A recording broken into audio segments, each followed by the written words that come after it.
Assalamualaikum warahmatullahi wabarakatuh. Perkenalkan, nama saya Siti Maryam, Prodi Manajemen Dakwah Makul Manajemen Konflik dan Perubahan.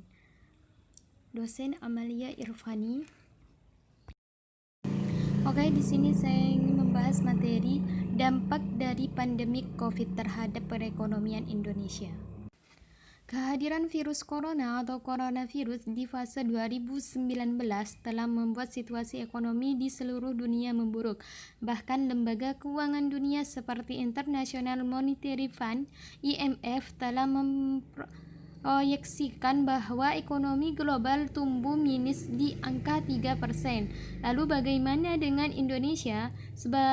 Seberapa besar pengaruh COVID-19 terhadap perekonomian Indonesia?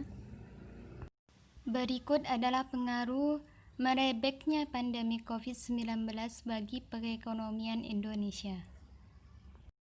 Beberapa masalah sosial ekonomi yang terjadi akibat COVID-19 diantaranya yang pertama meluasnya PHK, 2 kontraksi PMI, 3 kinerja impor, 4 dampak inflasi, 5 pembatalan penerbangan domestik dan internasional, 6 menurunnya jumlah wisman, 7 kehilangan pendapatan sektor layanan udara, 8 penurunan okupansi hotel.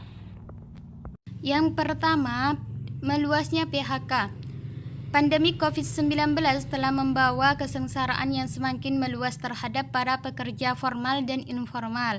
Kementerian Keuangan mencatat setidaknya ada lebih dari 1,5 juta jiwa pekerja telah dirumahkan dan terkena PHK. Dari angka tersebut, 90% dirumahkan dan 10% sisanya terkena PHK. Sebanyak 1,24 juta orang merupakan berasal pekerja formal dan 265.000 lainnya merupakan pekerja informal.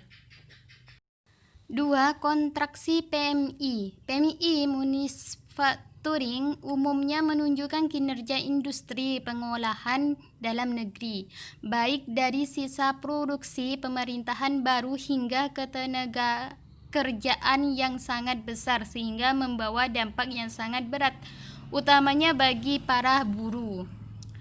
Kementerian Keuangan mencatat PMI Indonesia mengalami kontraksi yang cukup dalam hingga 45,3 atau lebih rendah dibandingkan angka per Agustus 2019 yang masih berada di angka 49. Kinerja impor juga mengalami penurunan yang sangat drastis. Angka terakhir menunjukkan pada triwulan 2020 turun 3,7%. Terus yang keempat, dampak inflasi. Kementerian Keuangan mencatat bahwa inflasi dalam negeri per Maret 2020 mencapai 2,96%. Inflasi ini disumbangkan oleh harga emas, perhiasan, dan beberapa komoditas pangan. Yang kelima, pembatalan penerbangan domestik dan internasional. Kementerian Perhubungan mencatat COVID-19 turut menumbangkan industri penerbangan. Setidaknya ada lebih dari 12,703 penerbangan di 15 negara Indonesia dibatalkan sepanjang Januari sampai Maret 2020.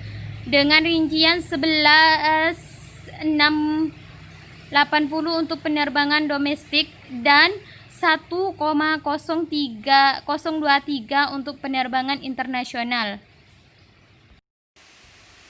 Yang enam, menurunnya jumlah wisman atau kunjungan wisatawan mancanegara memberikan pengaruh besar terhadap ekonomi dalam negeri, dan COVID-19 telah memberikan pengaruhnya yang sangat masif.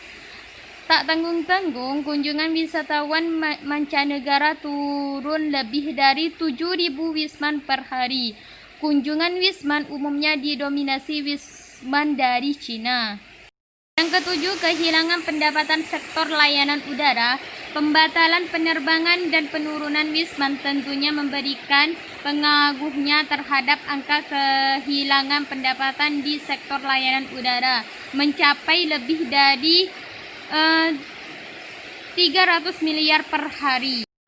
Yang kedelapan atau yang terakhir, penurunan okupansi hotel, efek domino dari dibatalkannya penerbangan, berkurangnya wisman juga memberikan pengaruh bagi dunia perhotelan. Akibat menurunnya jumlah wisatawan mancanegara atau wisman, Kementerian Pariwisata bahkan mencatat akibat COVID-19 Indonesia telah kehilangan kucuran devisa dari sektor pariwisata terpangkas 50% dibanding tahun lalu. Demikian dengan okupansi perhotelan di lebih dari 6.000 hotel, jumlah penurunannya lebih dari 50% akibat COVID-19. Mungkin hanya ini yang bisa saya sampaikan, kurang dan lebihnya saya minta maaf.